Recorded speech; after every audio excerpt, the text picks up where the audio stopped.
Esta conferência será gravada agora. De palestrantes em Fortaleza, ia pedir permissão para gravar essa aula, tá certo? Ela depois vai ser disponibilizada no link do Instituto Altimone. Eu queria agradecer aos nossos palestrantes, vou apresentar o nosso palestrante, que é o Dr. Caio Freire, certo? Ele é gastroenterologista, membro da Federação Brasileira de Gastro, é do Grupo de Estudos de Doenças Inflamatórias Intestinais do Brasil, que é o GEDIB, tem mestrado em farmacologia pela UFC, Universidade Federal do Ceará, tem residência em gastroenterologia e endoscopia pelo Hospital das Clínicas USP, é médico coordenador do Ambulatório de Doenças Inflamatórias Intestinais do Hospital Geral César Caus e é professor da Faculdade de Medicina Unicristos. Esse é o nosso palestrante. Queria agradecer você ter aceitado o nosso convite para palestrar, viu, Caio? E agora eu vou apresentar os nossos debatedores, que são o doutor Zé Gerardo Paiva, né, que é o nosso reumatologista, que vai comentar o caso hoje. O doutor Zé Gerardo é mestre em reumatologia pela Unifesp, é chefe do serviço de reumato do Hospital Geral César Caus, certo? E temos o doutor Heitor, dermatologista, né, que é doutor em dermatologia e é diretor do Centro de Dermatologia Dona Libânia. Certo? Eu queria agradecer vocês pelo convite, né, e vocês terem aceitado o nosso convite.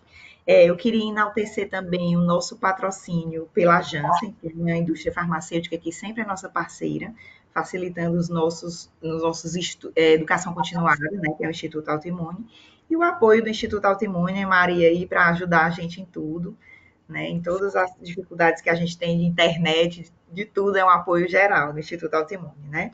Eu queria dizer que a gente tem um chat disponível agora, nesse momento, né, que vocês podem tirar as dúvidas da aula durante o chat, podem escrever durante a apresentação, mas que nós só vamos tirar essas dúvidas ao final das discussões, para não atrapalhar, tá certo?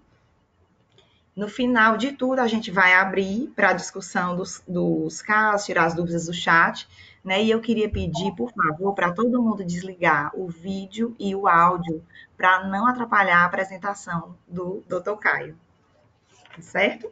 Então, a gente pode começar com a palavra, Dr. Caio Freire. Boa noite, pessoal. Boa noite a todos aí. Acho que é um prazer, mais um evento desse online, né? Estava conversando com a Mariana justamente sobre essa questão aí de vários eventos online, né? Eu acho que realmente tem acontecido bastante para todos, né? Eu acho que e aí mais ainda valorizar a presença dos que estão realmente hoje aqui podendo compartilhar desse momento. É um prazer realmente poder discutir um pouco sobre doença inflamatória intestinal e discutir um pouco sobre esse caráter multidisciplinar que existe da doença inflamatória intestinal, né? Ao lado aí do Dr. Heitor, né, Dr. Zé Geraldo, que são pessoas que foram minhas referências na minha formação de clínica médica. Eu acho que é importante ressaltar isso também. Tanto na dermatologia, a gente tinha a oportunidade de aprender com a equipe do Dona Libânia no César Caos, né, como Dr. Zé Gerardo, um dos membros lá do grupo da reumatologia, que é muito forte, muito coeso lá do César Caos também. Então, trouxe para vocês os casos para a gente poder discutir. Eu deixei, ao final de cada caso, na verdade, eu deixei um tempo aí possível para que possa acontecer alguma pergunta. Eu acho que acaba sendo mais interessante, desculpa até mudar um pouco o protocolo aí que a Mariana determinou, mas talvez seja mais interessante a gente abrir para a discussão ao final de cada caso, como são dois casos, para não, porque às vezes quando fica para o final, alguma pergunta pode se perder de algum colega, alguma dúvida do primeiro caso, né? Então acho que essa oportunidade de discutir ao final de cada caso assim, eu tentei ser um pouco mais objetivo na discussão e na apresentação do caso, para que a gente não prolongue muito, porque realmente essa é a ideia, né, que seja uma discussão objetiva e que traga alguns conhecimentos aí para todo mundo, tá ok? Ok. Esse, Tranquilo, viu, Caio? Pode ficar à vontade aí para abrir as dúvidas na hora que você achar mais interessante.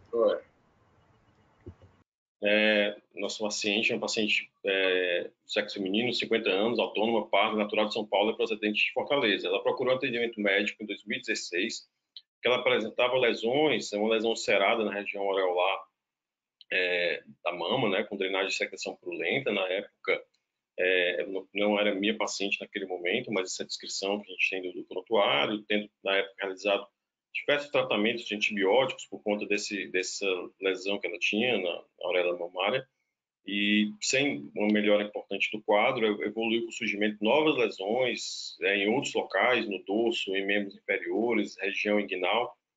E na época foi realizada uma biópsia, né, e ela recebeu o diagnóstico de pioderma gangrenoso, né, sendo então iniciado um tratamento com corticoide, prednisona 1 mg por quilo. Durante esse acompanhamento, depois do início do corticoide, acompanhamento ambulatorial foi iniciado, foi também tentado diminuir a dose de corticoide, associado também a ciclosporina, e a paciente evoluiu com melhora parcial do quadro, né, não tinha uma melhora tão exuberante do quadro, e além da persistência do quadro cutâneo, né, a paciente acabou evoluindo com alteração de queixas, com queixas gastrointestinais, com queixas de fezes amolecidas, com restos alimentares, isso já desde 2017. Fez algumas medidas pensando em melhorar, restringir lactose, diminuir a dieta da gordura, gordura da dieta, desculpe, tumor de parasitário, e persistia com essa evolução gradativa de umas queixas, mas bem frustras, não chamava tanta atenção, até que em maio de 2019 ela passou realmente a apresentar um quadro abdominal e gastrointestinal mais importante, com dores abdominais de leve a moderada intensidade, mais predominante que ela referia em hipocôndrio direito, mas ao exame físico até parecia um pouco mais para fossa ilíaca do que para hipocôndrio, mas ela inicialmente referia como se fosse hipocôndrio quando examinada no primeiro momento. Tinha um aumento da frequência evacuatória em torno de 5 vezes ao dia, né, com queixas de despertar noturno para evacuar, né. Além disso, fezes apresentavam muco, não tinha sangue nas fezes, e naquele momento, né, em maio de 2019, ela realizou um exame de calprotectina fecal, que deu um resultado de 848. Né? Então, aqui a gente tem as lesões que o paciente apresentava ainda na época, né? E daí a gente já começam a surgir algumas dúvidas aí com relação a que caminho seguir, né? Eu acho que na definição de conduta, de diagnóstico do paciente. Para a gente poder discutir um pouco mais sobre essa questão, daí eu trouxe 2 artigos que referem justamente essa importância da gente considerar alguns sinais de alerta que podem ajudar a gente a pensar mais fortemente no diagnóstico de doença inflamatória intestinal, né? Entre eles, uma publicação capitaneada pelo professor Silvio Danese, né, que é o presidente do ECO, né, do Grupo Europeu de Doença Inflamatória Intestinal. Ele publicou realmente os red flags para a doença de Crohn em conjunto com o EOABD, com um grupo de especialistas, né, que compõem o EOABD, trazendo realmente essa discussão à tona, né, de uma tentativa de padronização de um índice, né, de alguns sinais que possam realmente ser sinais de alerta para a gente pensar mais fortemente em doença inflamatória intestinal, inclusive também, após essa publicação, outras publicações também nesse sentido, mostrando a importância dos red flags, né, e da demora no diagnóstico, o impacto que isso também pode trazer para os pacientes quando você demora para o diagnóstico da doença inflamatória intestinal. Então, basicamente, eu trouxe para vocês algumas características, né, resumindo esses red flags, né. Então, os pacientes que têm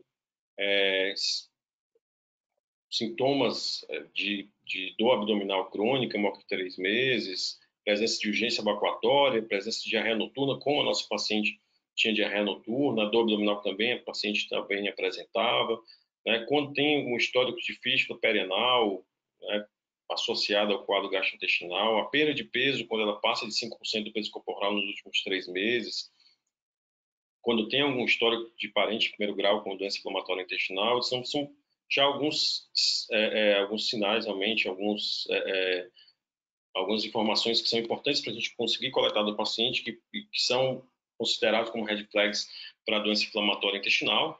E a importância desses red flags é a gente tentar realmente ter um diagnóstico mais precoce possível da doença.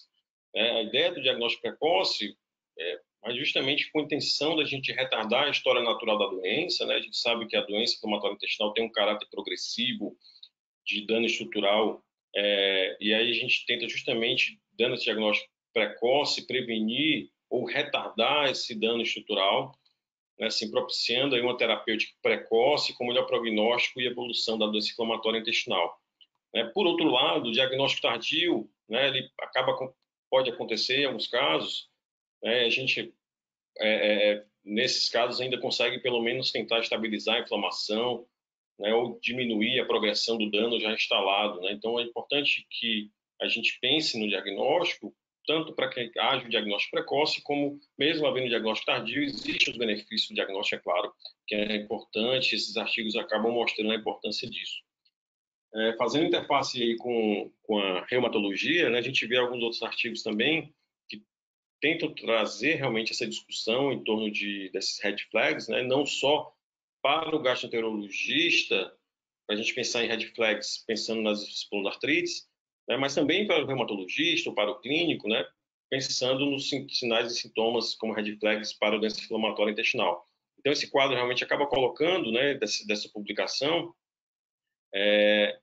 realmente alguns aspectos que são importantes, como a diarreia crônica, sangramento retal, a fístula perianal, que eu já comentei, sintomas noturnos, especificamente com relação aos red flags, para que seja pensado na possibilidade do paciente ter uma espondilite, a dor lombar crônica, dactilite, entesite, as artrites periféricas, né, e outras questões também acabam sendo importantes, como a própria psoríase, a uveíte anterior, né, são alguns red flags também no outro sentido, né, no caminho, na verdade, da gente não deixar de diagnosticar as alterações e as queixas articulares nos pacientes que às vezes já tem um diagnóstico de doença inflamatória intestinal. Então é importante a gente entender esses dois lados da moeda, né? A gente entender que tanto os pacientes com doença inflamatória intestinal, a gente precisa ter esse cuidado, né, de avaliar as manifestações extraintestinais, né, e pensando aí mais especificamente nas queixas reumatológicas e dermatológicas, como também nos pacientes da reumatologia, como também da dermatologia. Acho que é importante a gente entender que existem esses red flags da doença inflamatória, para que a gente não retarde, às vezes, um diagnóstico de doença inflamatória no paciente que já tem um diagnóstico prévio de outra doença imunomediada. A gente tem, então, algumas revisões, né? Assim, uma dessas revisões que a gente tem na literatura, né? Essa meta-análise, justamente, que fez uma revisão sistemática de 71 estudos, tentando justamente entender qual era a prevalência das espondilartrites, né, nos pacientes com doença inflamatória intestinal. Foi publicado no JCC, que é talvez a principal revista onde são publicados os artigos voltados para a doença inflamatória intestinal. E como resultado, realmente foi encontrada uma prevalência de artrite periférica em torno de 13% dos pacientes com doença inflamatória intestinal, sacroileite em torno de 10% e espondilite anquilosante em torno de 3%. Então, mostrando realmente uma prevalência ali acima de 20% de manifestações periféricas ou axiais associadas à doença inflamatória intestinal. Puxando aí um pouco a sardinha para o nosso lado, né, para um estudo feito aqui no Nordeste pelos colegas de Pernambuco. Acho que a gente precisa valorizar um pouco, traz provavelmente uma realidade um pouco mais próxima da nossa, né? Assim, acho que é interessante a gente ver esse dado que foi feito pelo grupo de Pernambuco, onde foram analisados 220 pacientes lá do HC de Pernambuco. Desses 220 pacientes, a maioria deles, 65% com retocolite, 32% com doença de Crohn, e as manifestações extraintestinais que foram encontradas, chegando aí em torno de 49% de manifestações de pacientes com manifestação extraintestinal, predominando a manifestação articular, né, como realmente isso acontece na literatura como de maneira geral, e em segundo lugar em percentual, os pacientes apresentavam alterações mucocutâneas como segunda mais prevalente a manifestação intestinal nesse estudo realizado pelo grupo de Pernambuco, aí, que inclusive um dos membros aí é o Carlos Brito, né, a Valéria, um grupo realmente que a gente tem um carinho aí lá de Pernambuco. Globalmente falando, com relação a essa parte de manifestações extraintestinais e doença inflamatória, eu acho que é interessante esse slide justamente porque ele ilustra bem como é que acontece em que momento surge, né, de uma maneira geral, as manifestações extraintestinais na doença inflamatória.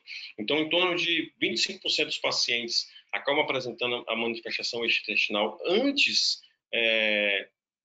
de surgir o quadro propriamente intestinal da doença, né? Então, a minoria, mas é um número expressivo de pacientes, né? Em média, aí, você tem esse estudo que foi publicado em 2015, em torno de 5 meses antes podem surgir aí um quarto dos pacientes as manifestações gastrointestinais, e a maioria dos pacientes acaba tendo as manifestações após o diagnóstico de doença inflamatória intestinal. Então, 75% dos pacientes acabam que apresentam os sinais, né, e sintomas associados à manifestação intestinal após o diagnóstico, e aí realmente uma média de 92 meses para o surgimento das manifestações intestinais. Então, acho que é importante a gente ter em mente aí essa imagem, né, desses números, justamente para a gente entender como é que a coisa acontece.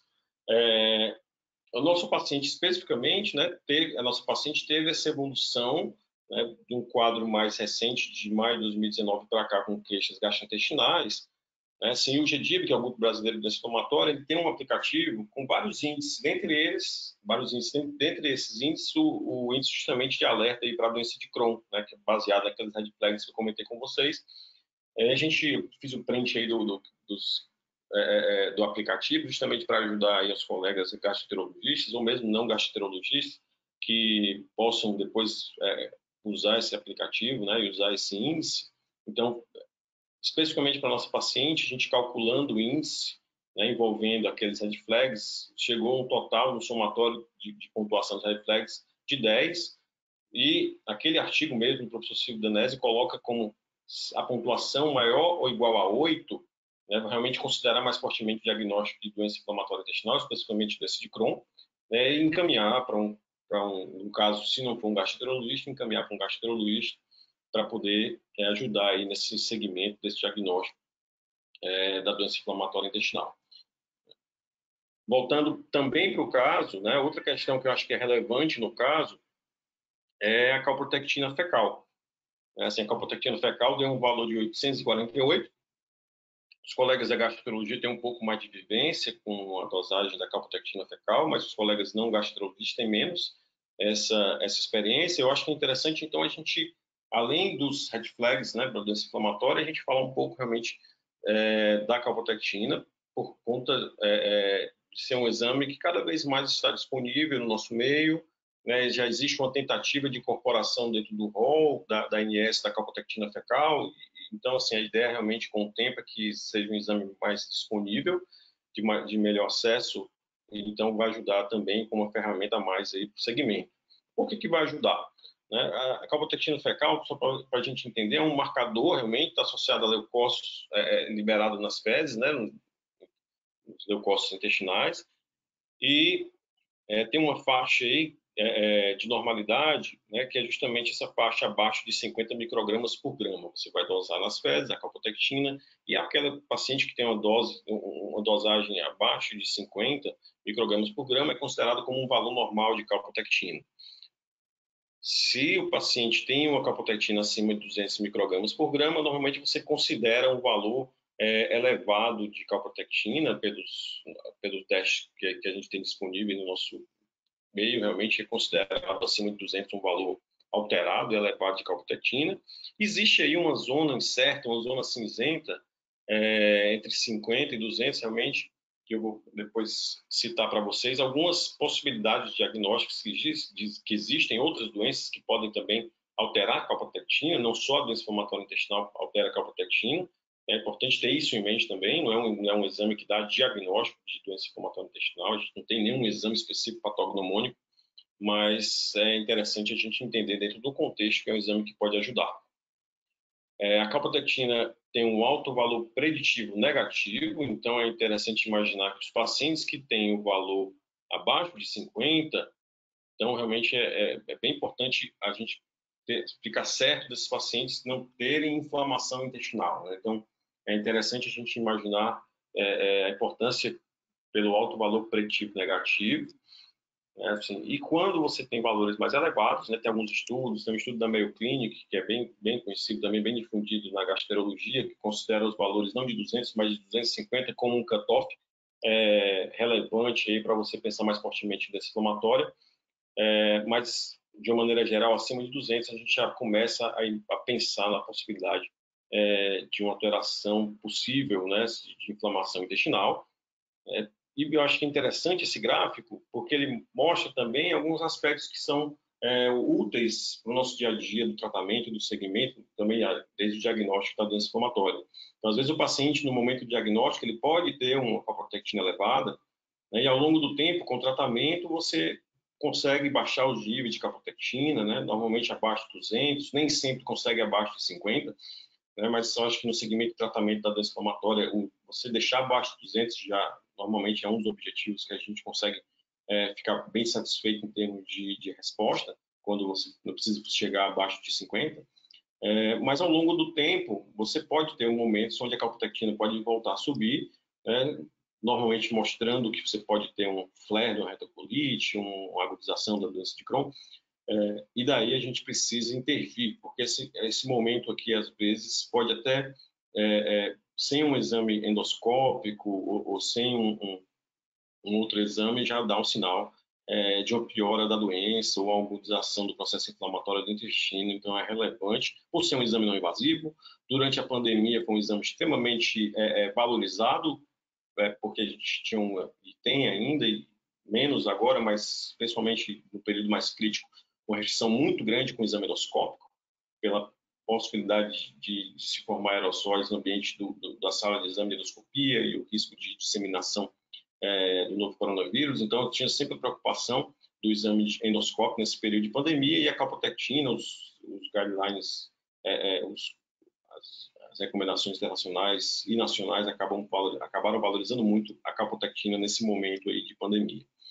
Dando seguimento com relação à calprotectina, eu acho que é interessante a gente entender que a calprotectina ela tem alguns fatores que podem, em algumas doenças, que podem alterar a calprotectina. Então, você imaginar a lista imensa que você tem aí de condições que você pode alterar a calprotectina fecal. Então, não é um exame específico, patognomônico, que ajuda, que fecha o diagnóstico de doença inflamatória intestinal, mas ajuda bastante, principalmente a depender do nível, né? E lembrando especificamente com relação à reumatologia, acho que até separei aqui, os anti-inflamatórios eles podem alterar a calprotectina, mas costumeiramente o valor, o nível de calprotectina alterado não é tão elevado, mas costuma às vezes ficar nessa faixa aí entre 50 e 200, mas pode ter valores mais elevados.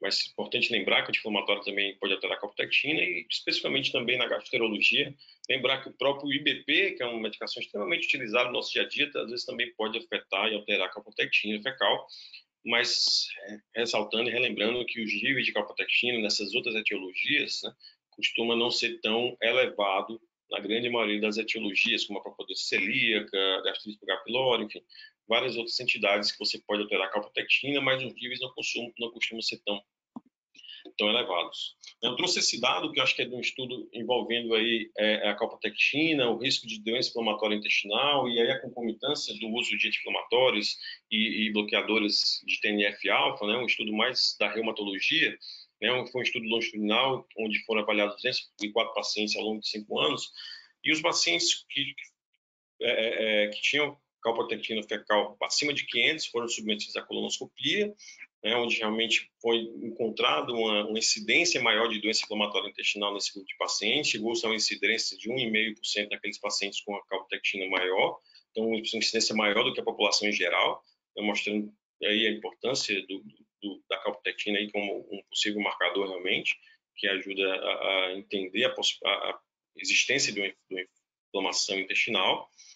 Né? Assim, eu acho que é interessante também no gráfico, onde a gente avalia o nível de calprotectina, né, e algumas medicações que a gente costuma utilizar na reumatologia. Então, é importante a gente imaginar que o anti-inflamatório ele pode aumentar a calprotectina, e a gente vê aqui nesse gráfico justamente essa questão. Né? Os pacientes que não usavam anti-inflamatório, eles tinham um nível mais baixo de calprotectina. Nos pacientes que tinham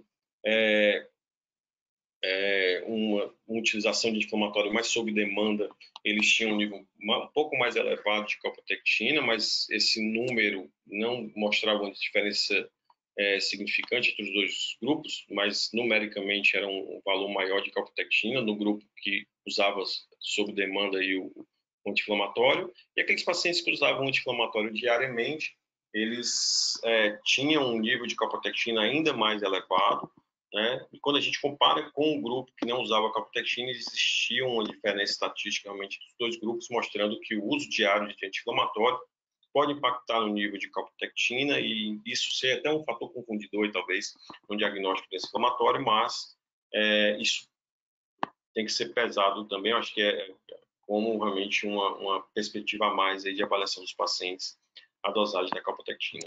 Outra questão também que foi avaliada são aqueles pacientes sem uso de anti-TNF. Então, os pacientes que usavam anti-TNF, você tinha um nível mais baixo de calprotectina. Naqueles pacientes que usavam o etanercept, né, que é um receptor solúvel, eles tinham um nível mais elevado de calprotectina, e é uma droga sabidamente que não tem efetividade na doença inflamatória intestinal. Então, nos pacientes que usavam, por exemplo, etanercept, você não via uma melhora, uma diminuição no nível de calprotectina, então mostrando realmente que a depender do que está sendo feito de medicação, seja um anti-inflamatório, seja um anti-TNF, seja um receptor solúvel, você acaba tendo níveis aí possíveis diferentes de calprotectina e pode ajudar aí nesse desfecho, nesse entendimento aí do paciente que seja reumatológico, mas que você possa pensar aí na possibilidade dele ter associado a isso uma doença inflamatória intestinal.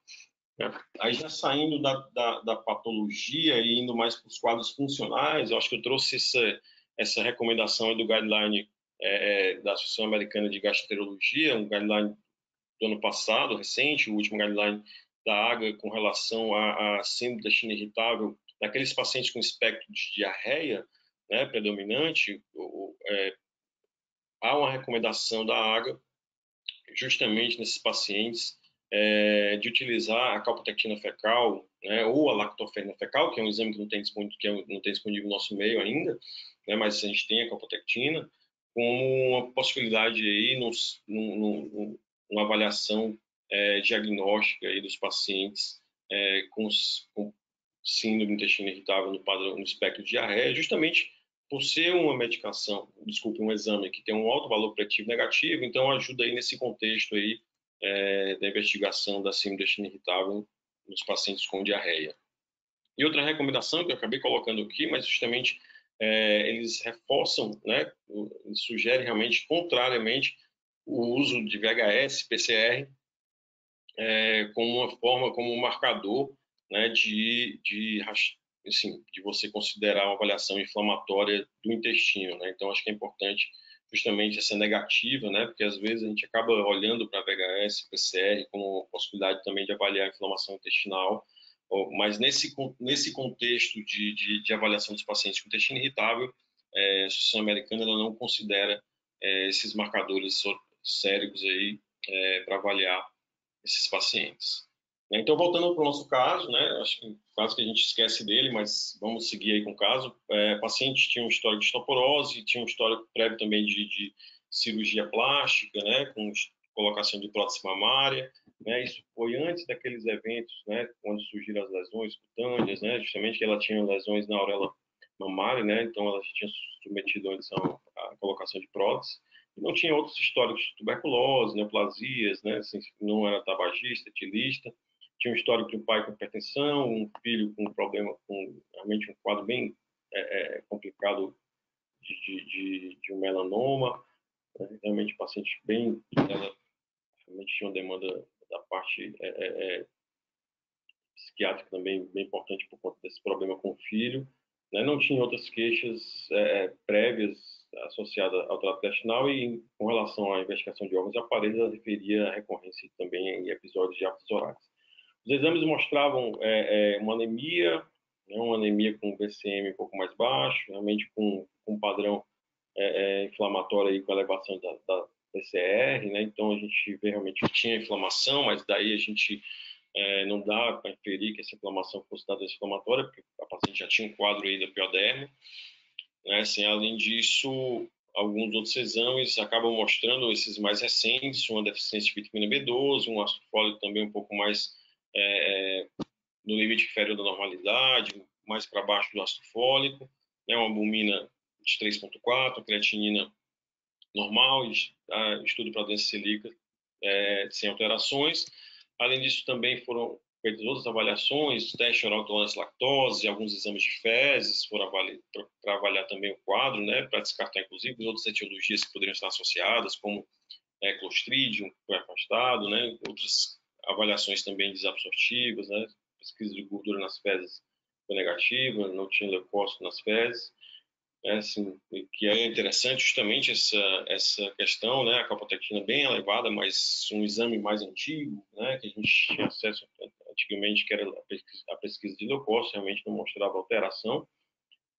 Uma endoscopia com a gastrite leve e uma colonoscopia que progrediu até o terminal, mas que não tinha alterações, né? Então, realmente, tinha uma endoscopia e uma colonoscopia sem alterações importantes no paciente com a suspeita de doença inflamatória intestinal, com suspeita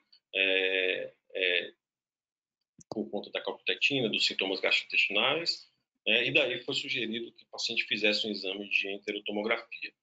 Assim, a gente pegou o print aí do laudo, né, da paciente, e realmente você vê que a paciente tinha um espessamento parietal salteado, né, mostrando realmente um processo inflamatório de ilho médio, proximal, né, assim, talvez por isso também a colonoscopia não conseguiu ver alteração, né, no ilho terminal, né, então você vê algumas áreas de engurgitamento vascular, você vê realmente um aumento da captação do contraste aí na mucosa, parece realmente até uma diminuição da luz aí, da alça, assim, você vê realmente o espessamento da alça aqui, né, em outro corte, você vê realmente esses vasos mais engurgitados, realmente chamam a atenção, né, mostrando realmente um processo inflamatório delgado e, como é descrito no exame, né, alterações salteadas, né, realmente bem sugestivas, né, da doença de Crohn.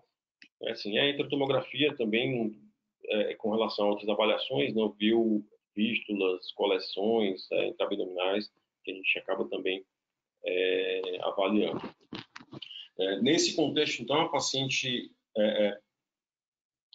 tinha alterações gastrointestinais importantes, né, onde a gente viu que tinha um índice mais relevante para a gente pensar mais fortemente no diagnóstico dessa inflamatória intestinal, uma calprotectina bem aumentada, 848 a calprotectina, né, assim, fez demais exames aí tentando investigar o quadro, dentre eles uma enterotomografia muito sugestiva do diagnóstico de doença de Crohn, assim, realmente com áreas de inflamação salteadas, né, um padrão realmente muito característico da doença de Crohn. E, além disso, nesse momento, a gente tentou, entendendo um diagnóstico de doença de Crohn associado ao histórico prévio do piodermo, né, lembrando que o paciente já tinha um histórico de piodermo gangrenoso antes das manifestações gastrointestinais, a gente calculando o índice da atividade da doença de Crohn, a gente também usando um aplicativo que a gente tem do GDIB, a gente chegou a um índice de atividade, o índice de Haber-Braccio, que é um índice simples, né, que envolve complicações intestinais, do abdominal, massa abdominal, né, número de evacuações líquidas em 24 horas, né, e sensação de bem-estar do paciente. Então, é um índice simples e que, quando você encontra um valor maior ou igual a 8, né, você tem uma doença pelo menos moderada ou moderada grave. Né, e no caso em questão, o paciente tinha um HB de 10, caracterizando uma doença moderada grave. Né. Então, só para a gente resumir a evolução do caso, né, a paciente tem um histórico de pioderma gangrenoso, começou corticóide, associou ciclosporina, depois o paciente teve uma melhora parcial do quadro, né, assim, queixas bem frouxas do trato gastrointestinal. Naquele momento lá de 2018 já começava a sentir alguns sintomas lá, provavelmente da doença de Crohn, mas que eram quadros realmente bem frouxos que não davam uma suspeita maior ao diagnóstico da doença inflamatória intestinal. Mas em 2019 realmente ficou mais exuberante, né, a evolução aí do quadro gastrointestinal. Daí a paciente, além das queixas, tinha uma calprotectina bastante elevada, né, e nesse momento o paciente usando corticoide, numa dose mais elevada, mas com o diagnóstico naquele momento também da doença de Crohn, pelo contexto, por todos os sinais, sintomas e exames que a paciente apresentava, foi proposto para ela iniciar um tratamento com anti-TNF. Naquele momento, em 2019, a gente estava usando o corticoide, assim, a paciente tinha um contexto de uma preocupação maior também com relação a infecções, né? Lembrando que ela fez vários eventos infecciosos, múltiplas utilizações de antibiótico por conta das lesões cutâneas, então a gente tinha uma preocupação com relação à terapia combinada e naquele momento a gente começou o anti-TNF em monoterapia. Né? Assim, resumindo, né? Acho que a história do paciente foi bem mais longa e sacrificante do que a minha apresentação, mas eu acho que essa última imagem retrata bem a satisfação da paciente, essa imagem da paciente que ela mandou, ela de biquíni na praia, que ela fazia anos que não tinha oportunidade de usar por conta das lesões, né, que ela tinha já do pioderma, né, e aí você vê realmente as lesões após o início do tratamento, né, com uma melhora substancial, realmente a cicatrização, né, trazendo aí tanto uma melhora do quadro gastrointestinal, a paciente melhorou muito, né, essa paciente ela melhorou bastante, e aí segue agora, a gente não teve a oportunidade de avaliá-la agora no último momento, mas vamos aguardar aí esse desfecho aí da pandemia para poder receber a paciente também. Como ela estava muito bem, a gente não viu agora nas últimas semanas. Acho que é isso, pessoal. Inicialmente, puder abrir aí para poder os colegas aí, principalmente o Heitor, né, o Zé Gerardo, eu acho que é um caso bem rico para discussão e participação dos dois, né, e também quem quiser participar aí com perguntas, né, para a gente, para os debatedores.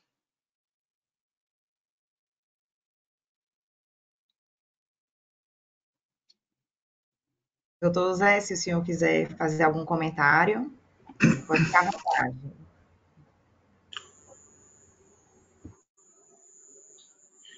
Eu quero agradecer você, Mariana, pelo convite, agradecer a Maria também pelo apoio técnico, aos parabéns ao Caio pela apresentação, principalmente pela condução do caso, a forma zelosa que ele tem com os pacientes dele. Ele realmente é um caso instigante e, digamos assim, de grande aprendizado, né? Como reumatologista, assim, essa paciente não tinha, e espero que ela não tenha, né, nenhuma manifestação articular, mas nós sabemos que os pacientes que têm manifestação extraintestinal, uma que seja, pode ter, fica mais fácil que outra, né? Você descreveu muito bem, Caio, o quadro articular, pode ser periférico, axial, certo? O periférico principal que tem é o pulso articular, pegando principalmente tornozelos e joelhos. Esse quadro pode ou não seguir o curso da doença inflamatória intestinal. E tem um quadro axial, com saculeite bilateral, algumas vezes silenciosa, que 80% dos casos estão ligados ao HLA-B27. Só complementando o que você falou, Caio, um terço dos pacientes que têm pioderma gangrenoso tem doença inflamatória intestinal. Um pouco menos tem doença articular inflamatória, artrite reumatoide e espondilite. E 25% dos pacientes que têm doença inflamatória intestinal têm doença reumatológica, espondiloartropatia ligada ao intestino, né? Essa paciente, ela manifestou inicialmente o pioderma gangrenoso e eu, assim, discutindo com você sobre isso, a impressão que eu tenho é que ela tem duas etapas da doença dela, né? Uma era quando não tinha o diagnóstico de doença inflamatória intestinal, não tinha manifestado ou não tinha sido investigado adequadamente. O fato é que a colonoscopia não resolveu. E mostrando a importância do trabalho conjunto entre o reumatologista, entre o dermatologista e o gastro. Porque chegar a esse diagnóstico que você chegou é com você, certo? Então, assim, eu acho que para o reumatologista fica a lição assim, para todo reumatologista que tem um quadro articular, uma espondiloartrite, ele sempre tem que pensar na possibilidade de doença inflamatória intestinal, certo? Então, ele tem que ter isso sempre na cabeça dele, e ele, muitas vezes, não vai ser capaz de dar o diagnóstico, ele vai precisar da ajuda do gastrologista, como você que, através da calprotectina, foi fazer a tomografia e deu o diagnóstico, fez o tratamento necessário e hoje a paciente está aí. Um pouquinho, eu não sou... Que dá uma palavrinha sobre o pioderma gangrenoso, no caso dessa paciente. É uma condição rara, extremamente dolorosa, e eu imagino o grau de sofrimento dessa paciente, né, com essa lesão ulcerada que ela tinha na perna, no mamilo. É uma doença sujeita ao fenômeno da patergia, como a hidradenitis supurativa, a dermatite herpetiforme, a cibisuite, né? E para o reumatologista, né, o pioderma gangrenoso, ele deve ir atrás de uma doença, além de pensar numa doença inflamatória intestinal, ele deve pensar numa doença reumatológica, seja artrite reumatoide ou espondilite, porque o pioderma, assim como na doença inflamatória intestinal, ele pode surgir antes da manifestação da doença propriamente dita. A gente sabe que também ele pode estar presente em outras doenças, neoplasias, doenças hematológicas, e aí vai. Mas, assim, você estava falando sobre a calprotectina e falou que os anti-inflamatórios não hormonais diminuem os níveis da calprotectina, não é isso? Eles podem elevar, desculpa. Podem elevar? Elevar porque eles causam, às vezes, um dano na mucosa do trato gastrointestinal, e isso pode alterar a calprotectina, mas normalmente não altera nos valores acima de 200, 250. Como costumeiramente não. Fica naquela faixa ali entre 50 e 200, na maioria dos pacientes, né? Certo. Bom, aí uma pergunta de ordem bem prática, né? Digamos assim, um paciente com quadro de espondiloartrite, que o primeiro tratamento dele, antes de indicar um biológico, é os anti-inflamatórios não hormonais, certo? Então, assim, esse paciente ele pode falsear o resultado numa calprotectina, é isso? Teria que suspender a medicação antes para poder fazer o exame. Você sabe quanto tempo precisa suspender essa medicação? A grande questão aí, viu, Geraldo, eu acho que assim, como essa paciente, inclusive, né, assim, ela não fez a calprotectina antes de qualquer sintoma, ela acabou fazendo num contexto onde ela apresentou sintomas, e daí foi pensado, né, naqueles sinais de alerta lá para a doença inflamatória, né, e nesse contexto a calprotectina tem um valor maior ainda, né, aí você tem um quadro gastrointestinal no paciente com a calprotectina alterada.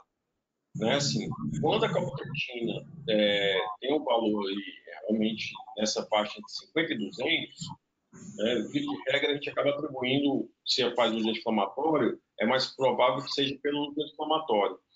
Né, assim, o anti-inflamatório ele costuma exercer uma alteração na mucosa que pode durar semanas, né? Uhum. Mas que eu falei agora, você pode ter danos à mucosa, dependendo do tempo que o paciente faz de medicação. Você pode ter alterações inflamatórias no trato intestinal que duram semanas e a calprotectina vai persistir aumentada, né? Por exemplo, às vezes uma úlcera, por exemplo, associada a uso inflamatório, você vai demorar de 4 a 8 semanas para poder cicatrizar aquela úlcera, quando você tem uma úlcera péptica por anti-inflamatório. Então, se eu estou imaginando que você tem uma inflamação nesse sentido mais intensa, você vai ter que esperar ali 4, 8 semanas para imaginar que a inflamação secundária ao uso anti-inflamatório regrediu, para daí você considerar a calprotectina fecal. Mas eu acho que o contexto realmente é juntar as peças do quebra-cabeça, né? Você vê os sinais e sintomas que o paciente apresentava e associado a isso a calprotectina como um balizador aí de ter ou não ter inflamação intestinal. E se vem uma calprotectina bem baixa, pelo alto valor preditivo negativo, você já pensaria, já afastaria mais a possibilidade de doença inflamatória intestinal. A não ser casos como esse da nossa paciente. Viu, Zé Gerardo? Acho que é interessante essa paciente, e o caso é mais intrigante, mais difícil ainda da gente conseguir conduzir, por ser uma doença de Delgado.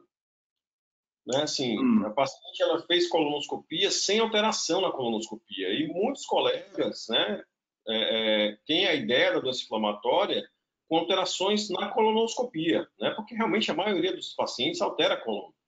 né? O que tornou mais intrigante o caso foi justamente porque essa paciente ela não tinha uma doença colônica, o ilho terminal dela não tinha alteração relevante, e pela própria descrição da enterotomografia, a alteração era de ilho médio, né, e ilho proximal, que são áreas não alcançadas pelo exame de colono, não, a endoscopia muito menos, né? Então, o que tornou o caso mais difícil e mais intrigante realmente, porque a gente não conseguia, nos exames endoscópicos habituais, ver nenhum sinal inflamatório. Então, assim, se a gente não insiste com a enterotomografia, essa paciente poderia realmente ter passado, demorado mais ainda esse diagnóstico, né? E ao longo do tempo existia um dano estrutural, uma obstrução intestinal, uma perfuração que poderia acontecer porque é a evolução natural da doença, né? Deixa eu te fazer uma pergunta. O pioderma gangrenoso te ajudou, de alguma forma, em insistir na pesquisa de uma doença inflamatória intestinal? Muito. Ah, ótimo. Muito. Ótimo. Acho que era isso, cara. Eu quero dar os parabéns, viu? E eu acho que eu fico feliz em ver essa paciente bem, certo? E para concluir, eu queria só te perguntar uma coisa. Como é que você imagina que vai ser o curso clínico dessa paciente? Via de regra, né, assim, a gente imaginando que ela não tem dano estrutural ainda, porque apesar que tinha uma área ali que parecia ter um estreitamento, né, que a gente considera o dano estrutural justamente essa estenose, né? A ideia é justamente a gente fazer um controle do exame de imagem, né, que foi e da calprotectina, para a gente poder entender até que ponto a gente conseguiu regredir a inflamação, né, assim, para poder daí a gente entender como é que vai ser esse segmento ao longo do tempo aí dessa paciente. Normalmente, a gente consegue manter esse paciente durante muito tempo, né, com os imunobiológicos. O adjuvante imunobiológico na evolução da doença é fundamental justamente para retardar essas complicações.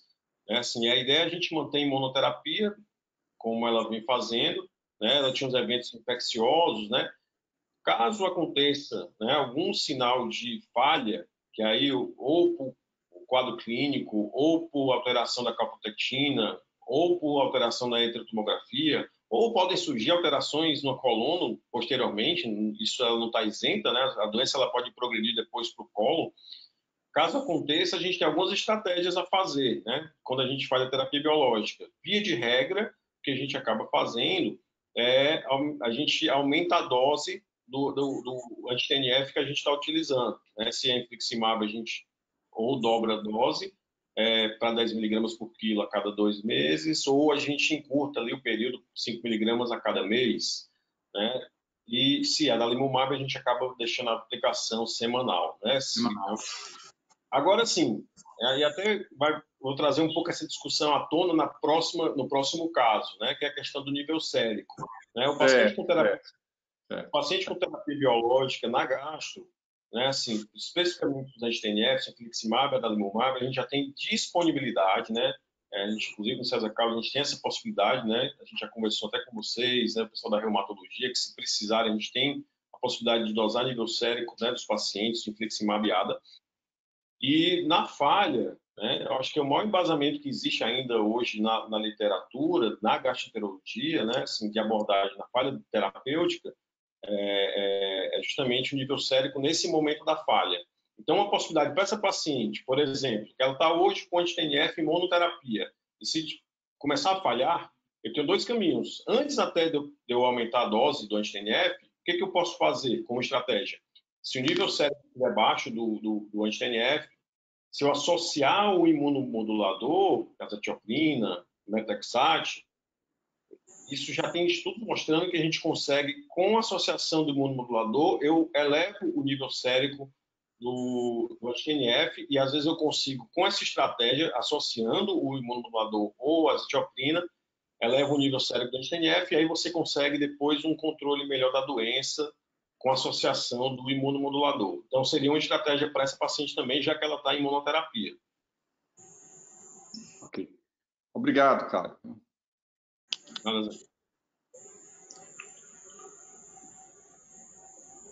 Doutor Heitor?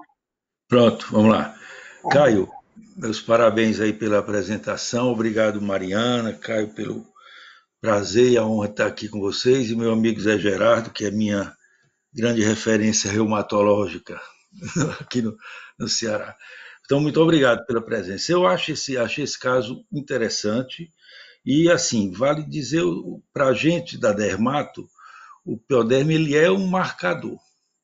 Um marcador, assim como, por exemplo, eu até vendo o Zé Gerardo aí, me lembrei como foi hoje para a gente, você lesão, fazendo uma analogia, lesão ungueal de um paciente com lesão de matriz ungueal, que é sugestivo de psoríase, muito ligado à artrite psoriática, hoje é um marcador forte para artrite psoriática e lá na frente, em torno de 10 anos, ele chega até o uveíte, como na evolução de um paciente, só para a gente ver a importância desses marcadores.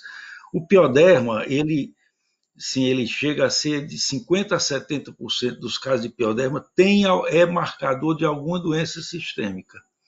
E assim, historicamente, culturalmente, a gente sempre pensa em doença inflamatória intestinal, realmente, mas é mais comum ele ser marcador de paraproteinemia, de mieloma, de leucemia.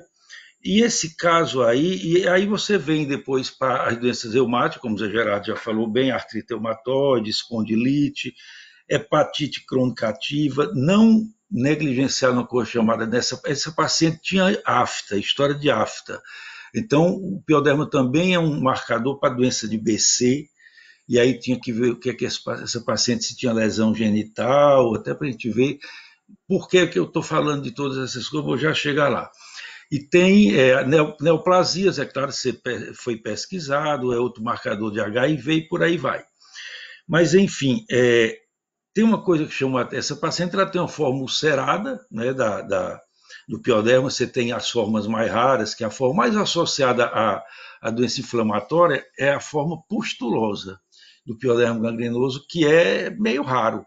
É mais comum a forma ulcerada, depois vem a forma bolhosa, a vegetante e a pustulosa, que é mais rara, mas é a mais associada à doença inflamatória intestinal.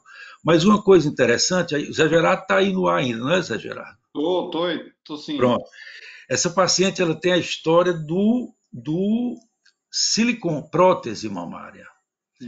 Prótese mamária ela é indutor para a gente não só de pioderma, como de hidradenite supurativa.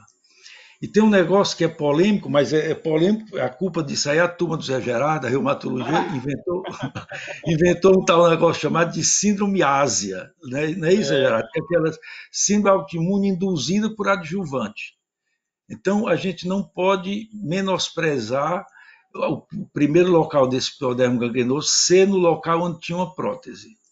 Ela veio daí e talvez isso aí, não sei se isso tem sido importante no desenvolvimento da doença de Crohn, entendeu? Mas o fato é que tem essa síndrome, ela tem estomatite, que também faz parte desse quadro de síndrome autoimune induzido por adjuvante, tem a doença inflamatória, então isso é importante ter em mente, tá certo? Primeira coisa é isso.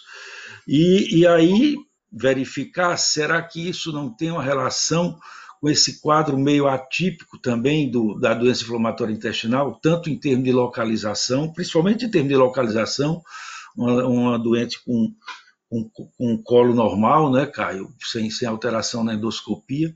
Enfim, eu achei interessante pensar nessa relação. Quanto à evolução do paciente, só uma pergunta, Caio, vocês têm utilizado só o padrão infliximab, adalimumab e ustekinumab, porque foi aprovado anti-integrina, não é também pela Conitec, para a doença inflamatória intestinal? O PCDT para a doença de Crohn, ele só engloba os 3 anti-TNFs, né, que é o infliximab, adalimumab e o certolizumab.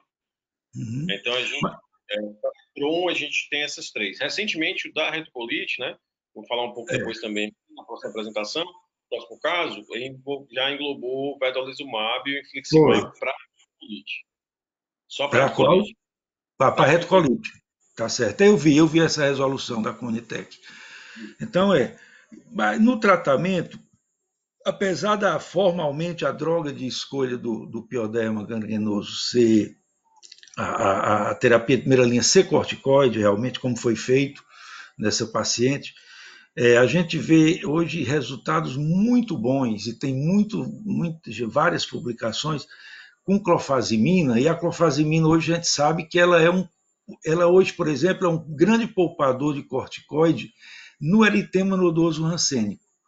Por quê? Porque ela inibe muito migração de neutrófilo. E aí a gente sabe que o pioderma gangrenoso é uma doença neutrofílica, assim como o próprio Crohn, né? A própria doença inflamatória intestinal tem uma migração grande de neutrófilo. Então, a clofazimina, efeitos colaterais mínimos, eu tenho experiência pessoal com clofazimina e casos assim heróicos que você regriu totalmente pioderma gangrenoso com 100 miligramas de clofazimina diário. Então, uma alternativa importante. Eu vi você comentando, Caio Zé Gerardo, que uma alternativa, se ela não responder bem, era associar com um imunomodulador, não é isso? A gente tem isso hoje, essa experiência boa em dermatite atópica.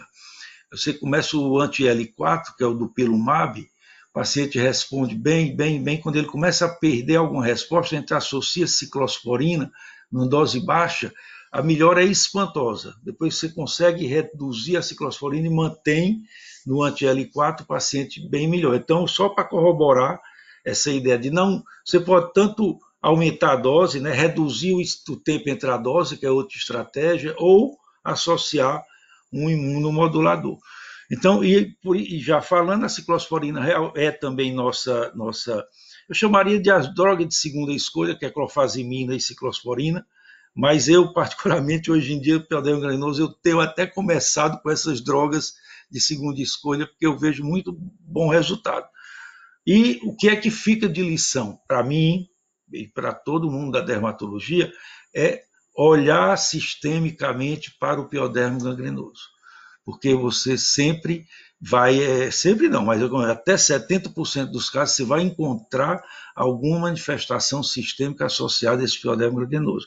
O Crohn é até bem menor do que a retocolite, né, Caio? A associação. A retocolite chega a 5%, Crohn, fui dar uma olhada, é até 1,2%, no máximo 1,5% de comorbidade.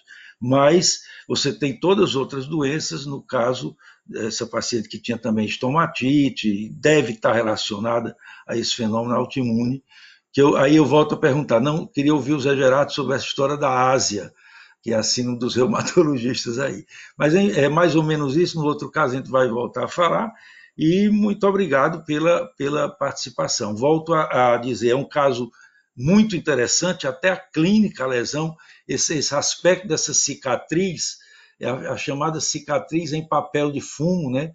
Fumo, Caio não é do interior não, mas quem é do interior, aquele pessoal que masca fumo, é o papel bem fininho que enrolava o fumo, é do jeito dessa cicatriz aí. Então, até a semiologia dermatológica do caso é interessante. Então, meus parabéns e obrigado por enquanto. Obrigado novamente aí. Eu acho que se tiver alguma pergunta aí do pessoal, senão a gente pode seguir, né? Porque tem outro caso. Você vê que realmente a discussão fica bem enriquecida com a participação do professor Zé Gerardo e do professor Heitor, né? A gente aprende bastante. Com certeza. Pode prosseguir então, Caio. Pode ficar à vontade. Essa é um paciente jovem, de sexo masculino, 24 anos, natural procedente de Tabuleiro do Norte, casado e desempregado. O paciente era previamente IJA até maio de 2017, quando procurou atendimento médico, que apresentava 5 meses na época, um quadro progressivo de dores abdominais, cólicas, que aliviava com analgésico comum. Tinha, além disso, também um quadro de diarreia, 4 episódios por dia, e ele referia raios de sangue e muco nas fezes. Disse que acordava à noite para evacuar. Mais uma vez, outro caso também que o paciente também tem diarreia noturna, né, como daqueles red flags, né, do inflamatório, lembrar dessa diferença, porque até o intestino irritável é uma das diferenças aí para os quadros funcionais, né? Normalmente o paciente não costuma acordar à noite, né, por conta para evacuar. Tinha queixa de urgência evacuatória, uma perda ponderal de 3 quilos no período. Tinha procurado um médico generalista lá na cidade dele, né, solicitou alguns exames, prescreveu antiparasitário, né, assim, e na época encaminhou para um gastroenterologista pela persistência dos sintomas. Né? não tinha queixas articulares, não tinha alteração de pele, aí para decepção dos nossos colegas convidados, né? Não tinha outros antecedentes, o paciente jovem realmente sem outras comorbidades, sem antecedente importante, né? Assim, hábito de vida, não era etilista nem tabagista. Tinha alguns exames já que ele trazia, né? Assim, aí tinha um teste oral de tolerância à lactose sem alteração, cultura, exames gerais sem alteração, exames de parassológico de fezes, cultura nas fezes, pesquisa de toxina nas fezes também negativa, e tinha uma pesquisa de leucócitos nas fezes positiva. Né, sem endoscopia, sem alteração importante também, com biópsia, inclusive, de estômago e duodeno, sem alterações relevantes. A gente tinha realmente uma colonoscopia com uma retossigmoidite moderada.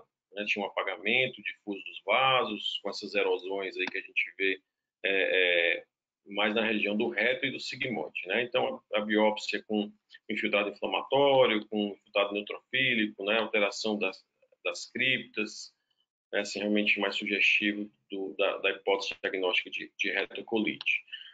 Né, nesse momento, o paciente, pelos sinais e sintomas, né, da retocolite, o paciente apresentava também calculando pelo índice de atividade da doença, né, que a gente tem no aplicativo lá do grupo de doença inflamatória, do GDIB, né, tinha uma doença Mayo 5, que é um score que a gente usa, né, que envolve a frequência evacuatória, o sangramento retal, a avaliação e o score endoscópico, né, esse subscore, né, de Mayo endoscópico a gente usa muito no nosso dia a dia, e uma avaliação médica global, aí se soma os pontos, né, que varia aí de 0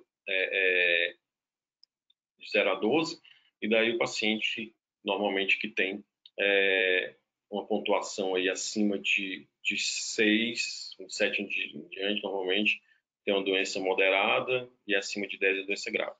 Certo? Só para exemplificar esses scores, eu acho que é importante, né?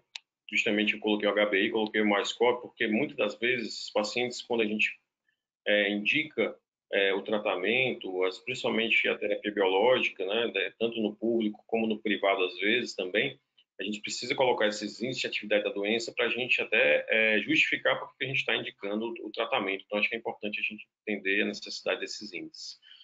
Falando um pouquinho sobre o retocolite, a gente e a doença inflamatória intestinal, a gente é importante entender realmente que tem essa evolução aí, essa progressão da doença ao longo do tempo, né, de uma doença leve, moderada, grave, que acontece realmente. E normalmente o tratamento da retocolite, ele segue, né, aí também baseado nos protocolos. Eu vou passar um pouco mais rápido aqui para a gente poder não alongar muito.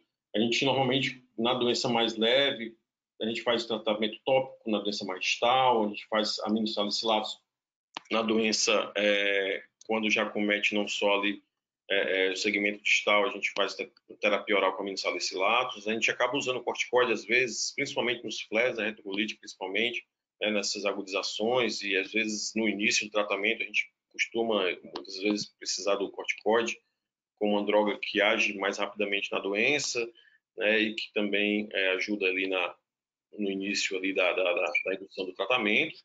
E normalmente ao longo do tempo a gente vai, o que a gente chama do step-up, né? A gente vai subindo os degraus, a gente vai subindo de degrau a degrau aqui, tentando também utilizar depois dos salicilatos os imunossupressores, aí as tiopurinas, principalmente como opção terapêutica, né? Normalmente é uma opção que a gente usa muito na doença inflamatória intestinal, a azatioprina, 6-mercaptopurina, né? Na retocolite principalmente dos imunomoduladores é o que a gente acaba utilizando, principalmente a azatioprina. E o último degrau, normalmente, a gente tem os biológicos, né, os anti-TNFs, anti-integrina, né, que são o infliximab e o vedolizumab, como foi comentado pelo Heitor, são as duas medicações que o último PCDT colocou como medicações indicadas para o tratamento da retocolite moderada grave. Né? E aí você tem na colite grave, né, às vezes a necessidade de você fazer o resgate, né, e a tentativa de salvar o paciente de uma colectomia. Você pode utilizar também o próprio anti-TNF, ciclosporina, né, que são opções aí, principalmente na retocolite grave, né, para poder tentar, às vezes, tirar o paciente, salvar o paciente de uma colectomia, que é uma estratégia, às vezes, necessária na doença mais grave e refratária, e tanto para a doença de Crohn como para a retocolite. Então, só lembrando aí, o nosso paciente, ele tem um quadro inicialmente de uma doença mais distal, né, mas com um padrão moderado de inflamação. Na verdade, uma reta sigmoidite não era só reta, já tinha inflamação do sigmoide. Então, e por conta disso, como opção terapêutica, né, e pela disponibilidade também da gente lá do ambulatório, a gente acabou começando com aminosalicilato na dose de 3,2 gramas dia, numa dose razoável já de aminosalicilato. A gente tem dificuldade de disponibilidade de terapia tópica, né, lá no ambulatório. A gente tem tentado e lutado para ver se a gente consegue padronizar, mas ainda não tem disponível, os pacientes têm que comprar. Então, voltando para o caso, o paciente em novembro de 2017 teve uma piora do quadro, né? Sempre que os pacientes com retocolite têm piora do quadro, né, da doença, a gente sempre precisa imaginar que nem tudo é atividade da doença inflamatória, que você pode ter outros fatores envolvidos que pioram a doença inflamatória, dentre eles Clostridium, parasitas, infecções.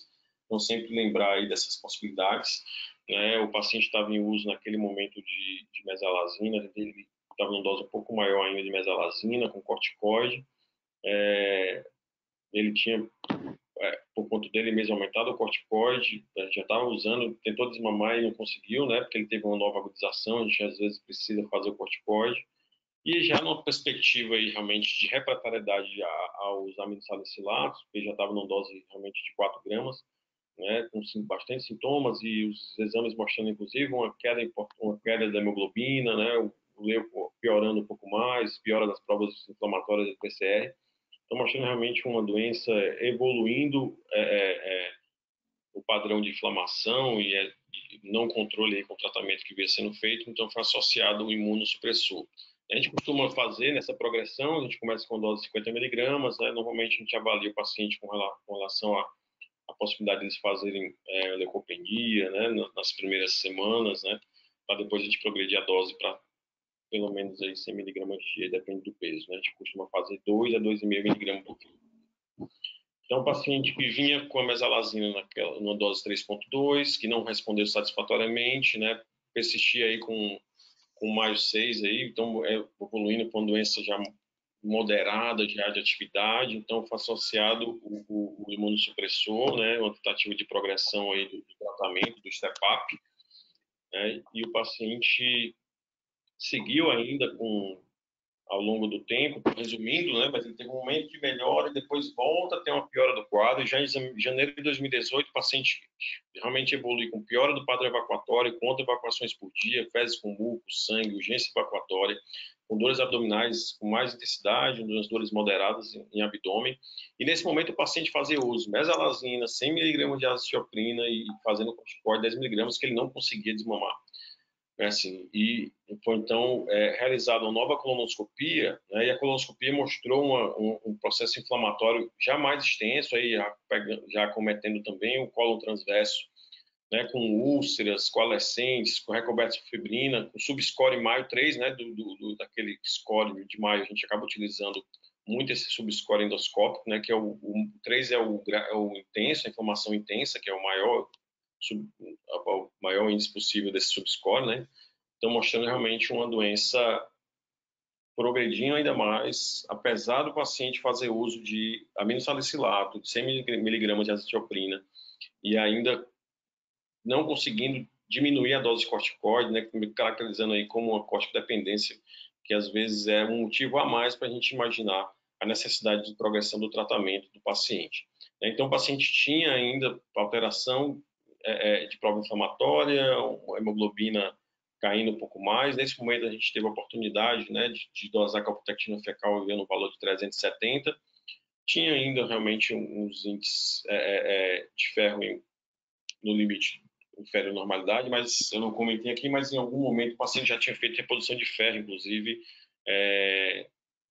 não injetava oral mesmo durante esse período de queixas, de diarreia, de sangramento. Ele fez alguns episódios aí de reposição de ferro oral, que na retocolite até tem respostas interessantes, mais até do que no Crohn, pela questão, às vezes, da interferência da absorção e da doença de Crohn. E aí, mais uma vez, a gente considera a possibilidade do paciente ter alguma outra causa, né, da piora da doença, daquele flare, e aí você avalia se não pode ser uma infecção, né, se não pode ter parasita causando, ou Clostridium, e realmente não foi visto. E a biópsia ainda realmente reforça né? E a biópsia também mostra ainda o sinal de inflamação, que lembra realmente com distorção de cripta, realmente mais sugestivo realmente do diagnóstico que o paciente já tinha de retocolite, né? Então, o paciente segue realmente nessa saga aí da tentativa de controle da doença, com realmente muita dificuldade de controle da doença, e nesse momento usando mesalazina, azatioprina, prednisona, né, sendo dose de 10 miligramas, que a gente propõe naquele momento, né, que entre as duas drogas que a gente tem hoje disponível no PCDT, infliximab e Veda, mas o infliximab já é uma droga padronizada que a gente tem no SUS já, por conta da doença de Crohn. A gente começou o infliximab para o paciente. Assim, em junho de 2019, né, o paciente, lembrando, voltando, em janeiro de 2018 foi começado o infliximab, e o paciente ficou bem inicialmente, né, teve uma resposta satisfatória, durante 1 ano e meio o paciente ficou bem, né, então só para não parecer que logo em seguida ele não respondeu, então ele ficou bem durante praticamente 1 ano e meio, aí, evoluindo, desmamando corticoide, realmente com um padrão realmente melhor evacuatório e tudo, mas em junho de 2019 ele voltou a ter queixas clínicas, né, quando foi reavaliado. 1 ano e meio depois ele já voltou a ter queixas clínicas, então ele voltou a ter alteração importante de muco e sangue nas fezes, dores abdominais, né, assim, um quadro parecido com o quadro anterior, quando ele foi associado a imunossupressor, né, e daí o paciente já em uso de azatioprina, dose 100 mg dia, e do infliximab, 5 mg por quilo a cada 8 semanas, né, que é a dose habitual que a gente faz aí de manutenção. Nesse momento, novamente, uma colonoscopia mostrando um subscore Mayo 3, uma colite extensa, né, as pesquisas negativas para complicações infecciosas, parasitárias e Clostridium, a biópsia, eu acabei não comentando até agora, mas é sempre importante lembrar que a biópsia outra alteração que é importante ser avaliada é a possibilidade de uma existência de CMV, né? Então, a pesquisa de inclusão viral, né, é sempre importante a gente avaliar se não pode ter vírus também como uma causa aí da piora da doença inflamatória intestinal. Assim, então, o paciente, nesse momento, evoluía com pior hemoglobina, ainda com prova inflamatória aumentada, a calprotectina subiu, né, e os índices realmente de estudo de ferro realmente pioraram, mostrando aí realmente, o paciente tinha realmente esses sangramentos aí de atividade da doença, certo? Então, voltando aí à evolução do paciente, ele chega realmente nesse momento, né, mais crítico, usando o imunobiológico em terapia combinada, né, e realmente com a doença, com uma atividade moderada, a intensidade de inflamação. E como estratégia, nesse momento, a gente, como eu comentei anteriormente, tem a possibilidade de disponibilidade do nível sérico, né, no hospital, e a gente fez a dosagem do nível sérico. Só para a gente lembrar, o guideline do GDIV, ele coloca realmente algumas opções terapêuticas na doença moderada grave, né, como opções, além do que tem no PCDT, né, então, inclusive, coloca a possibilidade de medicações que não estão no PCDT, como o adalimumab, golimumab, né, o tofacitinib, que é uma molécula, uma pequena molécula que já tem em bula e disponível também para tratamento da retocolite. Eu acho que o Veda e o infliximab são as duas drogas que a gente tem no PCDT, né, o infliximab com mais dados aí ao longo do tempo. Aí, nesse caso especificamente, né, um conceito que a gente tem, né, na verdade, um termo que a gente usa muito na gastro e na minha formação, na minha residência, a gente sempre utilizou muito o termo de otimização, né, que é justamente essa tentativa de aumentar a dose, né, que é chamada de otimização, né, assim, e essa otimização era baseada em quê? Justamente nessa perda de resposta que a gente tem, né, do anti-NF ao longo do tempo. Se imaginar o adalimumab, você tem a perda de resposta, e o infliximab em torno de 30%, o certolizumab em torno de 40% ao longo dos primeiros meses, aí, anos de tratamento. Então, o risco anual de perda de resposta chega em torno de 20% ano por paciente, né, e em torno de 1/3 dos pacientes acaba sendo necessária a otimização, esse aumento da dose, né? Então, acho que é importante a gente entender que esse cenário é muito comum, né? E daí entra a monitorização terapêutica do fármaco, né, que é um conceito um pouco mais novo, mais recente, né, justamente que ele analisa essa concentração sérica do fármaco, né, justamente para entender se a concentração está em nível dentro de uma faixa terapêutica, né? E outra questão também que é avaliada nos guidelines internacionais, mas que a gente começando a ter disponível aqui também é a dosagem do anticorpo, né? Do anticorpo antitrópico, né? Mas só para exemplificar, para vocês entenderem como é que acontece. Realmente a ideia do nível sérico é você imaginar essa faixa verde como a faixa terapêutica, né, da resposta ao tratamento da doença, no caso desse inflamatório intestinal. Então, quando você faz a dosagem, você vai ter a ideia que o tratamento, e ele sempre fique, pelo menos antes da próxima aplicação do imunobiológico, dentro dessa faixa terapêutica, né? Essas curvas, né? Esse pico realmente que a gente tem aí em verde, vermelho, né? Você acaba mais ou menos a demonstração como acontece o comportamento do nível sérico do infliximab, que tem aquela dose endovenosa que sobe bastante o nível, depois tem a queda, e aí você tem uma nova aplicação, aí você, né, sobe o nível, depois cai novamente até a próxima aplicação, né? E esse padrão, como se fosse mais ondulado, realmente é do adalimumab, que é subcutâneo, e não tem aquele pico de aplicação tão característico como acontece no infliximab, mas a ideia é que o tratamento ele aconteça, né, sempre dentro dessa faixa terapêutica. No entanto, tem alguns pacientes, quando você vai dosar, que estão numa faixa infraterapêutica, isso é, às vezes, um primeiro sinal que a doença pode entrar em descontrole, porque o paciente, às vezes, ele fica uma parte do tempo do tratamento com nível sérico abaixo da faixa terapêutica. E tem um grupo de pacientes, quando você vai dosar, que podem ficar na faixa supraterapêutica, né? Então, no nível acima do que o que é esperado para poder tratar a doença. Então, isso é interessante a gente entender e raciocinar aí no tratamento. Existem duas abordagens do nível sérico e do anticorpo, né, do TDM, da monitoração da droga.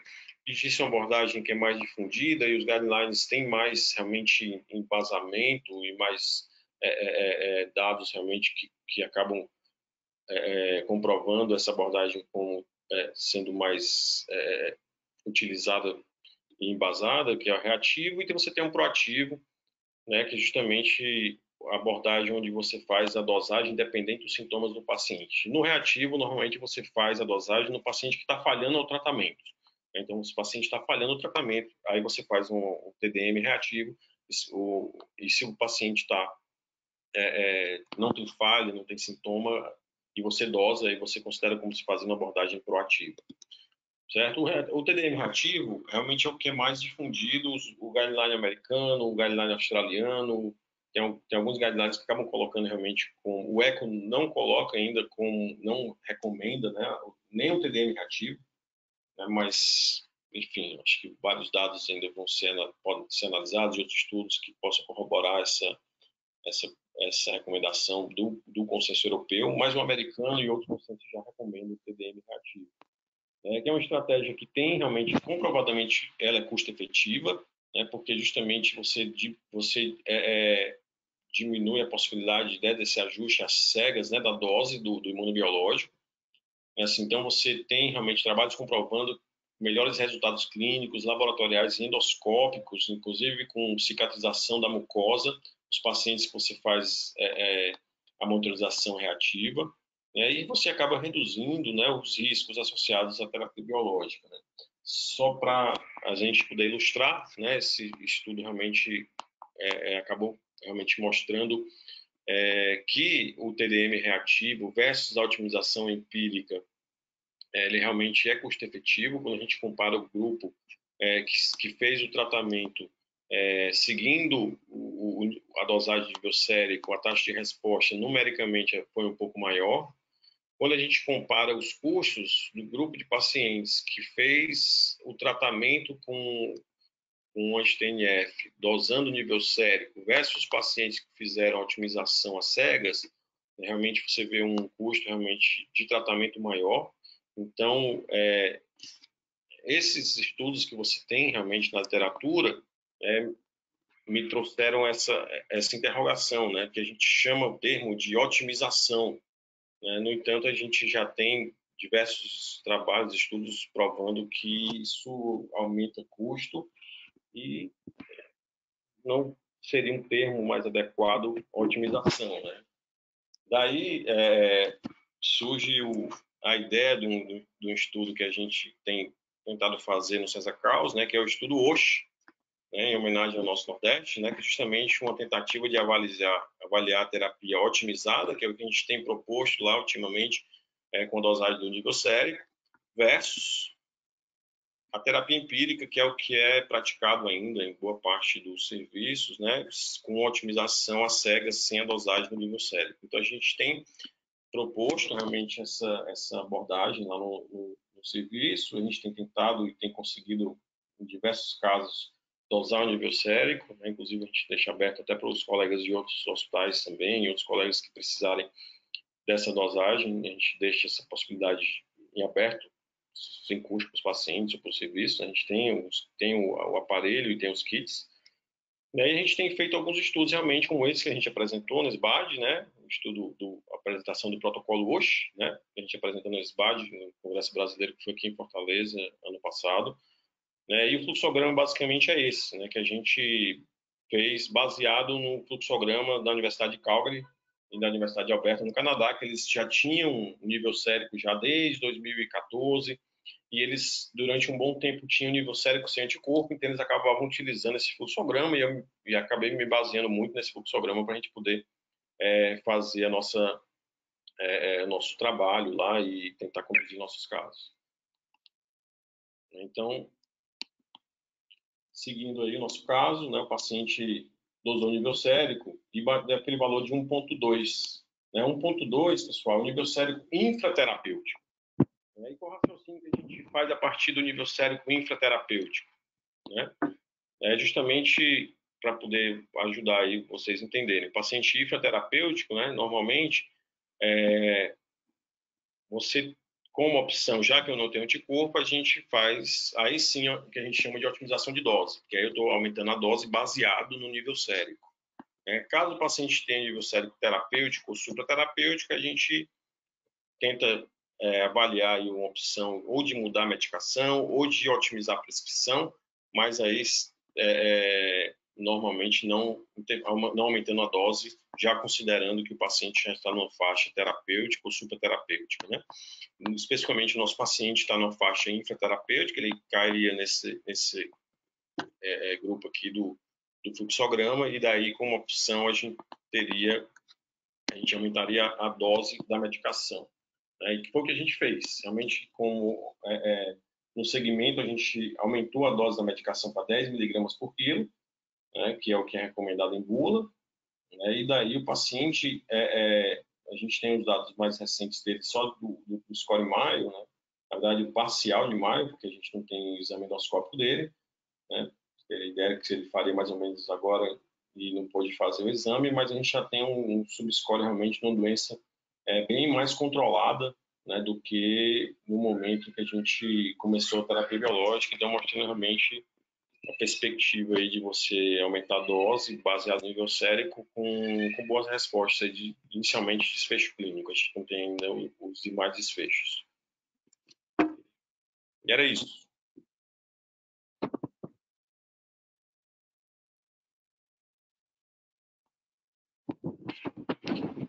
Alguém quer comentar, doutor Zé Gerardo, doutor Heitor? Podem ficar à vontade. Dermatológico e reumatológico, mas eu acho que uma coisa interessante para até perguntá-los, né? A gente sabe que o nível sérico e o anticorpo antidroga, a gente na gastro utiliza ainda pouco no Brasil, mas assim, eu tive a oportunidade de conhecer alguns serviços, principalmente nos Estados Unidos, e eles usam rotineiramente, né? Assim, acho que praticamente eles não falam de falha de terapia biológica sem dosar nível sérico, e lá eles têm a disponibilidade muito maior de anticorpo. Então, para eles praticamente não fazem essa mudança de dose às cegas, né, nesses centros principais, porque eles têm a opção de dosar nível sérico anticorpo, né? Mas a minha questão aí, com relação a essa parte, é só mais para saber, porque eu cheguei já a dar uma lida, né, e eu vejo que isso é mais na gastro, né, nas outras especialidades menos. Né, assim, mas... Caio, você está dosando só o infliximab, né? Do ADA. E o ADA também? Nada também. Ah, tá. Porque depois eu queria ouvir o Zé Gerardo aí. A gente tem realmente, dentro do que a gente usa dos biológicos, o anti-TNF que tem menos perda de resposta, o anti-TNF é realmente o Fliximab, mas claro que é, principalmente porque ele é também por quilo de peso, né? Isso aí diminui a perda de resposta, diminui a subdose também. Quanto aos anti-L17, anti-L1223, no caso o Ustekinumab, e agora anti-L23, os trabalhos têm mostrado uma perda de resposta bem menor. E também um índice de anticorpo antidroga menor. Isso talvez explique. Eu também acho que na dermatologia eu não conheço quem tem dosado o biológico para monitorar a eficácia, não, viu, Caio? Respondendo a sua pergunta. Talvez o que explica é porque realmente o infliximab hoje ele tem sido bem menos usado para a doença dermatológica. Não sei no caso da artrite psoriática e das outras doenças reumáticas. Queria ouvir o Zé Gerardo aí também, por favor. Parabéns, Caio. E me dê um minutinho para me responder a pergunta do meu amigo Heitor. Ele fez uma pergunta sobre a síndrome ásia, não foi, Heitor? Foi, isso. Bem rapidinho. A síndrome ásia, né, que é uma reação autoimune a determinadas adjuvantes, né, o silicone, infecções bacterianas, vacinas, controvérsia, sabe, Heitor? Mas, assim, o que se sabe hoje é que as principais manifestações são da área reumatológica. Eu atendo paciente aqui no meu consultório com artrite reumatoide que fez prótese. A primeira pergunta que ela faz é se é da prótese, né? Hoje em dia já tem doses anticorpos contra o adjuvante pesquisado, certo?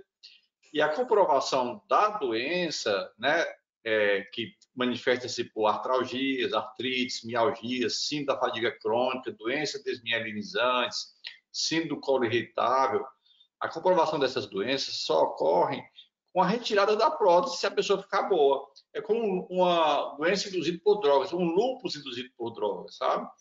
Uhum. Então, eu sei muito pouco sobre essa síndrome, mas o que eu já li é isso. Tá Não sei se certo. atende. Não, tranquilo, obrigado. A conduta da gastro é bem diferente da conduta da reumato. A reumato não tem por hábito dosar infliximab, né, Caio? Não chegamos a esse ponto ainda. Vocês estão bem à frente já. Embora tiverem começado depois, mas já passaram da frente, né? Pois bem, mas a pergunta que eu te faço é assim: na reumato, essas doses de 5 a 10 miligramas por quilo de peso, elas estão tão documentadas, né? Dificilmente a gente faz essa dose. A gente tem por prática fazer estreitar entre uma infusão e outra. Por exemplo, se é 8 semanas, passa para 6, para 4, e a gente tem encontrado bons resultados. Em relação ao seu trabalho, eu pergunto o seguinte: se você dosa tanto a droga como o anticorpo, né? Como é que funciona a anticorpogênese na retocolite ulcerativa, certo? Se você usa a azathioprina como imunomodulador para diminuir essa anticorpogênese, se tem uma dose fixa de azathioprina que tem uma ação efetiva anticorpogênese, né? Porque a impressão que eu tenho é que quando a medicação vai perdendo efeito, pode ser que seja o anticorpo que esteja fazendo uma depuração, um clearance da droga mais acentuado com o passar do tempo, certo?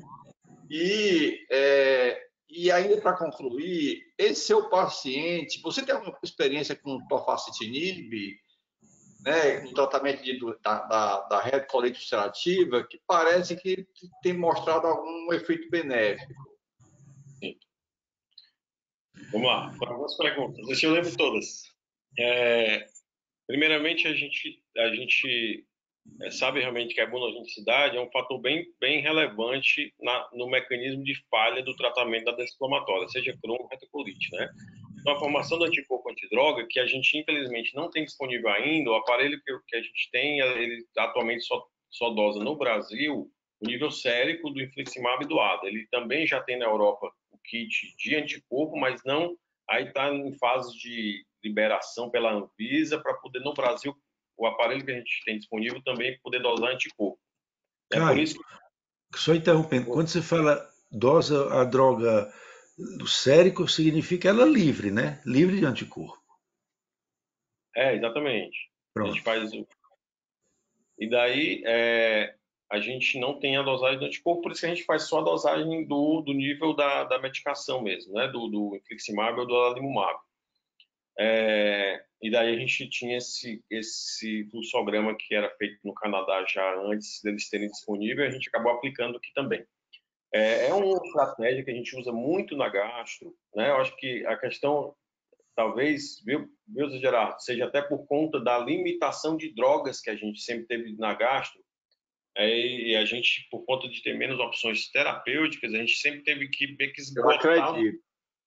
a gente teve que esgotar o máximo possível que a gente tinha de cada droga para poder a gente ir para a próxima droga, né? Então, assim, se hoje eu tenho só 3 drogas num PCDT para Crohn e eu tenho 2 drogas num PCDT que, na verdade, é o mais atual de retocolite, mas que o anterior, de 2002, que era o PCDT de retocolite, não tinha nenhum biológico para retocolite.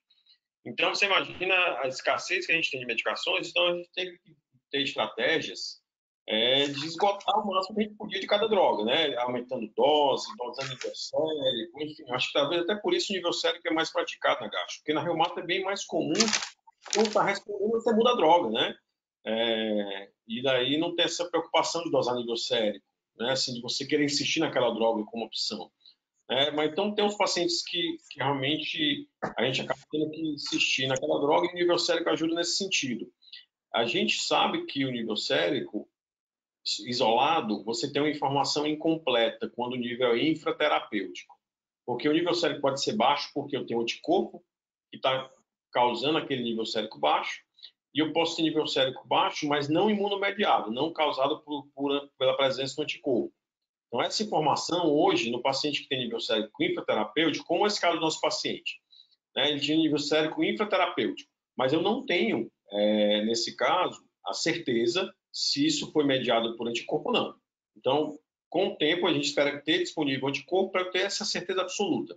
Então, existe um grupo de pacientes, se ele tivesse anticorpo positivo, provavelmente, o esperado é que ele não responderia ao aumento da dose, porque ele já tem um anticorpo aí neutralizante circulante que vai impedir que, mesmo você aumente a dose, não vai responder, né? Mas a gente acaba tendo essa limitação. Se o nível da supraterapêutica ou terapêutica, eu não tenho limitação nenhuma, porque nesses casos não tem porquê dosar anticorpo. Aí realmente é porque o paciente tem uma falha de tratamento e o nível está terapêutico ou supraterapêutico, é porque ele falhou aquele mecanismo de ação realmente. Ele tem falha da droga, não faz sentido aumentar a dose e sim mudar o tratamento, né, nesses casos. Especificamente o imunomodulador que a gente usa, com o objetivo de melhorar o nível sérico, realmente é a azatioprina e o metexate que a gente acaba utilizando, né, no dia a dia, com essa ideia de aumentar, aí, como imunomodulador, aumentar o nível sérico do imunobiológico. Acho que tinha mais alguma pergunta? Só uma pergunta, Caio. Como é que quais são os dados assim que te permite que dizer que aquele nível sérico é real em termos de eficácia terapêutica? O subterapêutico, sim. Na verdade, assim, tem diversos estudos tentando definir essa faixa terapêutica. Inclusive, né, tem vários estudos mais recentes, viu, Heitor? Acho que é bem importante esse questionamento, que tentam individualizar alguns fenótipos dentro da doença inflamatória intestinal, que a partir de diferentes tipos de fenótipo e de patologias, você tem diferentes faixas de objetivo terapêutico nível sérico. Então, na retocolite, aparentemente, você tem faixas de nível sérico de infliximab um pouco maiores do que no Crohn, né, curiosamente, até a doença é menos penetrante, mas ela precisa de nível séricos maiores, que aí você tem um contexto de perda do imunobiológico pelo cólon, que acaba se perdendo ali pelo sangramento e tudo, então você tem uma perda do imunobiológico pelo intestino, fazendo que você precise atingir níveis maiores para poder responder. Doença penetrante, fistulizante, parece que também precisa de nível sérico mais elevado em termos de objetivo terapêutico. Então, o que tem se tentado realmente porque existem, conceitualmente, os laboratórios acabam englobando doença inflamatória como um grupo só de pacientes, mas sabe que tem realmente fenótipos bem diferentes. E hoje, o que tem de mais atual é uma tentativa de individualizar cada fenótipo dentro da doença inflamatória, e aí você, dentro de cada fenótipo, você vê uma faixa terapêutica aí da medicação. Ok. Caio, você respondeu minhas perguntas, ficou só que dose de asa você usa? Você acha que usa? E a história do tofacitinib, se você tem experiência para algum paciente? A azatioprina, a gente costuma utilizar na doença inflamatória intestinal uma dose de 2 a 2,5 miligramas por quilo de peso, certo?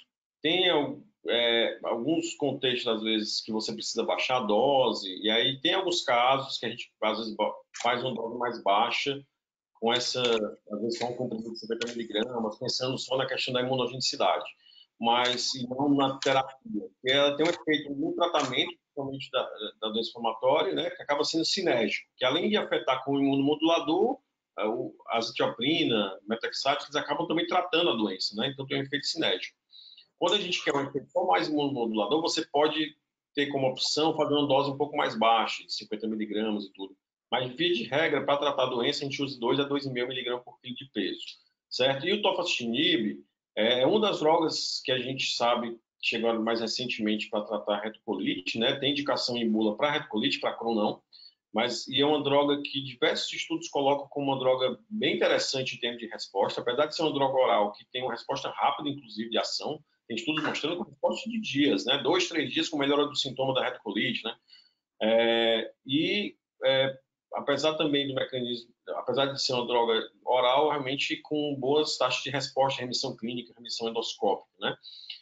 Curiosamente, a gente tem pouca experiência com a droga mais nova e, além de tudo, durante o período agora da pandemia, na gastro, né, uma coisa até talvez possa até me corrigir, o pessoal da Reumato tinha menos restrição com relação ao tofacitinib, mas na gastro houve uma preocupação muito grande na pandemia com relação ao tofacitinib e segurança, né, meio com recomendação geral de tentar evitar iniciar tofacitinib no momento da pandemia com preocupação maior por Covid, né? Mas eu tenho um paciente usando que tem respondido bem, que a gente está já há alguns meses usando tofacitinib no paciente com retocolite, né? E tem alguns estudos mostrando como uma ótima opção nos pacientes falhados anti-TNF, né? E tem alguns estudos mostrando realmente o tofacitinib e o próprio guideline americano coloca aí o tofacitinib como uma das drogas elencáveis, principalmente também naquele paciente falhado anti-TNF na retocolite, uma droga realmente com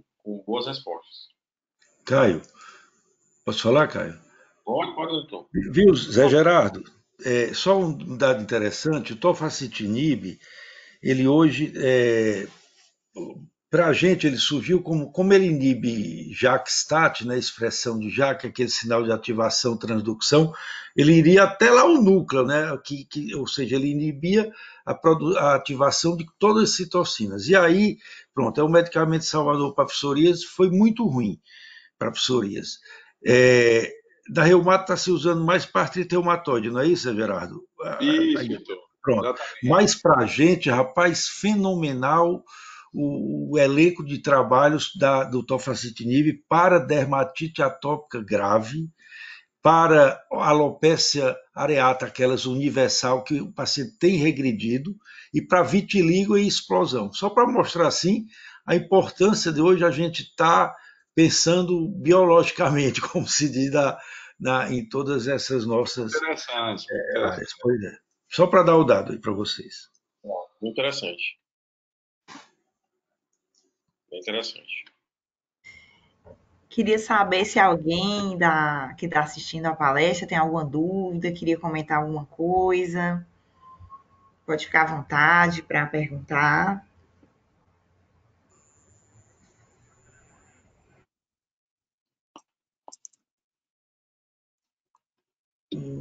Na verdade, eu acho que foi bem discutido, né? Os casos foram bem discutidos, né?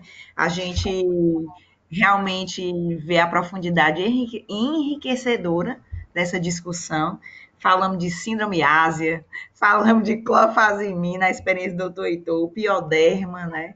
As ligações que as doenças têm, várias foram faladas da retocolite, da doença de Crohn, foi falado até de hipatergia, síndrome de Switch, hidroadenite supurativa, bem enriquecedora.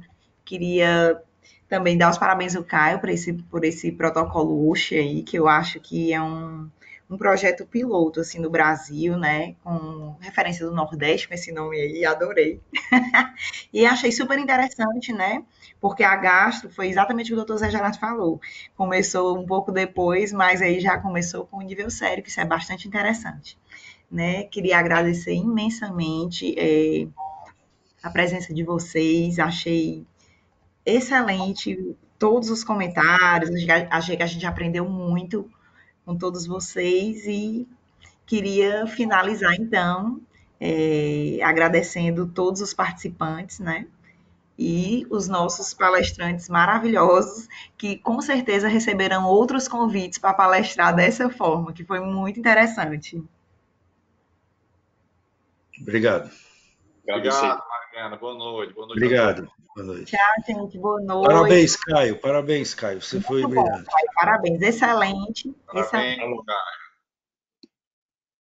Até a bom. próxima. Até Até a mais. Tchau. próxima.